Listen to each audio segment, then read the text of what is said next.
There are some really good projects. That's actually, it's hard to admit, but some of these projects are actually beyond, me and what I've done and my expertise, So there are actually some really good projects. There's a lot of good environmental projects, a lot of good education projects, designing, right? Lots of really good ones over here.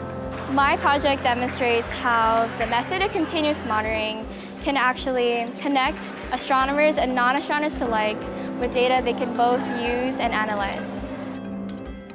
I was inspired by this. I looked through a magazine and I saw that a German scientist had taken 2 speakers, hooked them up to a microcontroller, and floated about 6 objects in between them.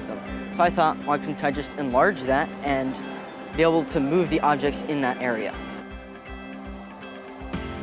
I think what we look for a lot is the innovation, and we see what the students can come up with, not just building on past projects, but also the new stuff that it's really impressed me and us this year.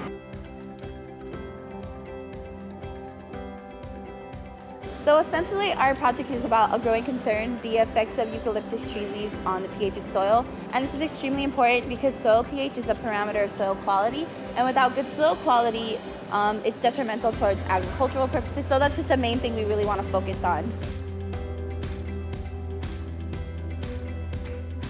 So our project is about eliminating aphids using natural pesticides. And we got the idea from the internet and research, and why we are using aphids is because it's an infestation that we have right now in our greenhouse at Waipahu High School. So it's a problem that we want to tackle, and we want to use natural pesticides because it's also in an aquaponic system, so we don't want to harm the fish or the environment.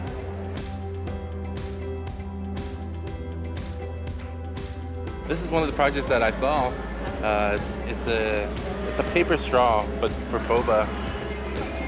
It's really well done, and the student looked like she researched it a lot and really presented it well. So I thought it was pretty cool. So the controller, it allows me to move my objects inside my acoustic levitator, up, down, left, right, back and forth. It's just the uniqueness of their ideas. These are young, growing minds, and of course they've got a lot more creativity than someone that's a lot older. And it's just amazing what these students can come up with.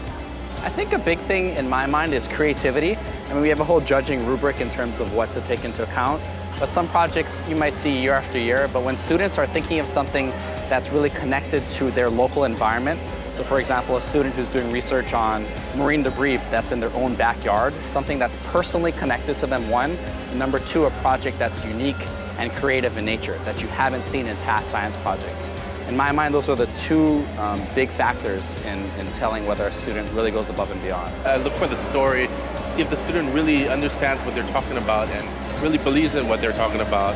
A lot of them have their project, but then also have the end goal, what they plan to achieve with their data or their science. In this Hawaii State Science Fair convention, my biggest takeaway is the amount of growth you can have and the amount you can learn from judges, from fellow students and participants, and how you can improve your project better and build character beyond that. It's a very educational and learning experience that you can apply throughout your years and that you can apply to yourself and to your project.